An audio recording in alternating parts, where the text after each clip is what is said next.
Bhadrachalam super బజార్లో నేలమట్టమైన బహుళ అంతస్తుల భవనం శిథిలాల కింద చిక్కుకుపోయిన కార్మికుడు ఉపేందర్ మృతదేహాన్ని రెస్క్యూ సిబ్బంది బయటికి తీశారు.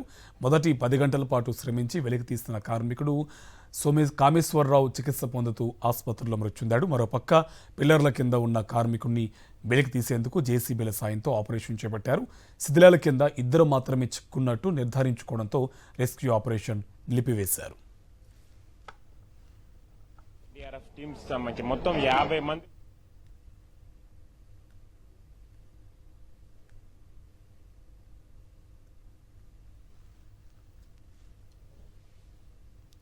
మరింత సమాచారం భద్రాచలం నుంచి మా కరెస్పాండెంట్ మహేందర్ అందిస్తారు. భద్రాచలం పట్టణంలో బిల్డింగ్ కూలిన ఘటనకు సంబంధించి రెస్క్యూ ఆపరేషన్ పూర్తయింది. 2 రోజుల పాటు కూడా ఎన్డీఆర్ఎఫ్ టీమ్స్ కూడా ఈ రెస్క్యూ ఆపరేషన్ సంబంధించి కూడా పాల్గొన్నాయి. విజయవాడ నుంచి వచ్చిన రెస్క్యూ ఆపరేషన్ తో పాటుగా ఇతర లోకల్ గా ఉండే ఎన్డీఆర్ఎఫ్ టీమ్స్ సంబంధించి మొత్తం 50 మంది వరకు కూడా టీం కూడా ఈ రెస్క్యూ ఆపరేషన్ సంబంధించి పాల్గొని చేశారు. మొదట ఈ రెస్క్యూ ఆపరేషన్ లో భాగంగా ఒకరిని ప్రాణాలతో బయటకు తీశారు. ఆ తర్వాత తీసిన తర్వాత అతన్ని లోకల్ గా ఉండే ఆసుపత్రికి తరలించాక అక్కడ చికిత్స పొందుతూ కూడా ఒక అతను ప్రాణాలు కోల్పోయారు.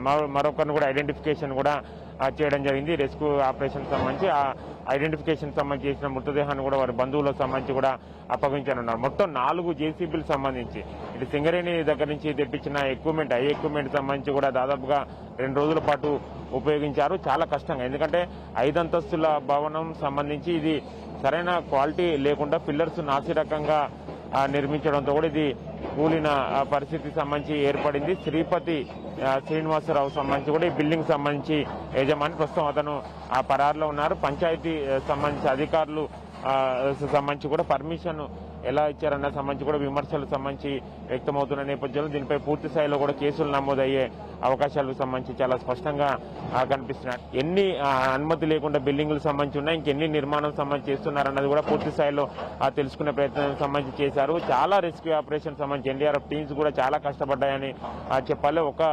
ఫస్ట్ రక్షించే వారిని ఒకరిని చిక్కుకున్న వారిని కాపాడడానికి 12 గంటల సంబంధించి సమయం పట్టింది. మళ్ళీ ఇంకొకరిని బయటికి తీసే సందర్భంలో కూడా వారికి కూడా 12 గంటల పైన కూడా ఆ సమయం పట్టింది. అంటే మొత్తం 2 రోజుల పాటు కూడా ఏకదాటిగా ఈ ఆపరేషన్ సంబంధించి కొనసాగింది. అయితే ఈ ప్రమాదం జరిగే సందర్భంలో అక్కడ లంచ్కి అంటే భోజనానికి సంబంధించి వెళ్లడం వల్ల ఒక 5-6 సంబంధించి వాళ్ళు ప్రాణాలతో అంటే అక్కడి నుంచి వెళ్లిపోవడంతో కూడా వాళ్ళు ప్రాణాలతో బయటపడ్డారు. లేకుంటే వాళ్ళు కూడా సంబంధించి ఇందులో దీని కింద పడి ప్రాణాలకు సంబంధించి పోయే అవకాశం ఉంది. మొదట 7 చనిపోయారని అనుకున్నా కానీ వాళ్ళు భోజనం సందర్భంలో అక్కడ వెళ్లడంతో కూడా వాళ్ళు బయటపడ్డారు.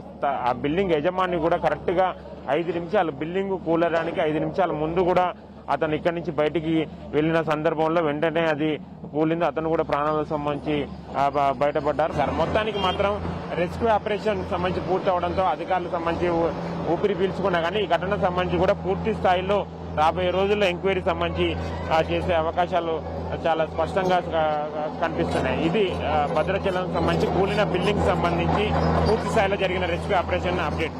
Camera person Satish Mahender, Sakshi TV, Bhadrachalam.